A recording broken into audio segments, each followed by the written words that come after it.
In the August 10th, 2009 issue of the Archives of Internal Medicine, there was a study that presented data on how powerful lifestyle is for preventing chronic diseases. Let's go to Jimbo at the Fitness Rocks Training Center to get more on this story. Hi, Dr. Monty. This study looked at over 23,000 people with an average age of 49. It followed them for 7.8 years, and the researchers looked for 4 specific lifestyle habits: not smoking, eating a diet high in fruits, vegetables, whole grains, and low in red meat, exercising at least 3.5 hours per week, and maintaining a body mass index less than 30. What they found was over this period of time, those people who adhered to all 4 of these healthy lifestyle habits had a 78% reduction in the risk of developing a chronic disease as compared to people who did not live these 4 lifestyle habits. Now, specifically, they found that 93% of all cases of type 2 diabetes were prevented, 81% of all cases of coronary heart disease, 50% of stroke, and about 36% of all cases of cancer. So these were dramatic results.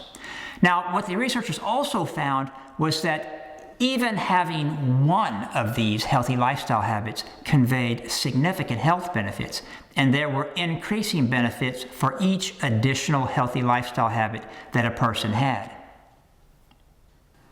Dr. David Katz of Yale Medical School was invited by the Medical Journal to write a guest commentary on this study. I was able to talk with Dr. Katz in a telephone interview for Fitness Rocks Podcast 145, and this is what he had to say about the power of lifestyle to prevent chronic diseases. There is nothing that biomedical advance has ever produced to rival the power of lifestyle over health. And so the point that I try to make every chance I get, and it sounds like you and I are fellow crusaders on the same mission, is that health is really in your hands. It's what you do with your feet and your fork every day. Jimbo, you clearly love to hang out in the gym.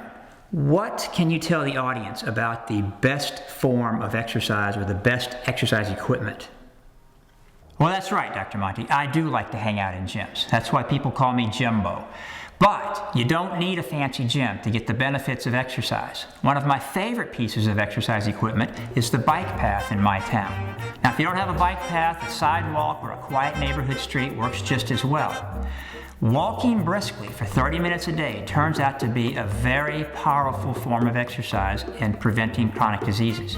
In fact, Dr. Stephen Blair, who is one of the most respected researchers in the area of exercise and health, talked about the benefits of moderate fitness in Fitness Rocks Podcast 097. By and large, people who are moderately fit have about half the risk of dying from any cause, dying from heart disease, dying from cancer, developing type 2 diabetes, developing metabolic syndrome, on and on.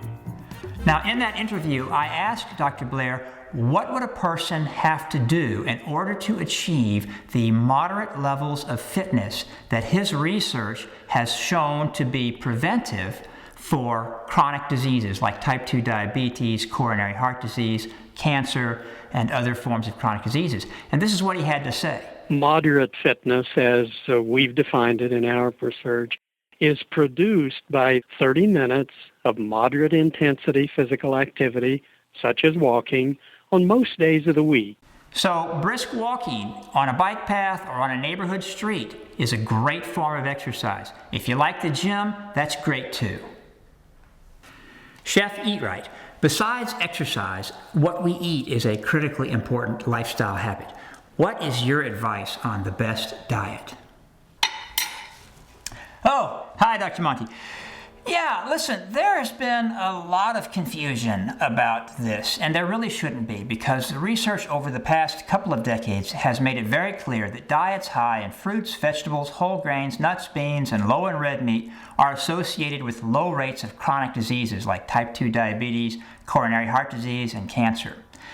Now, these diets have sometimes been called Mediterranean diets, or there are other names for them, but what really matters is that people eat fewer refined processed foods and more fresh fruits and vegetables.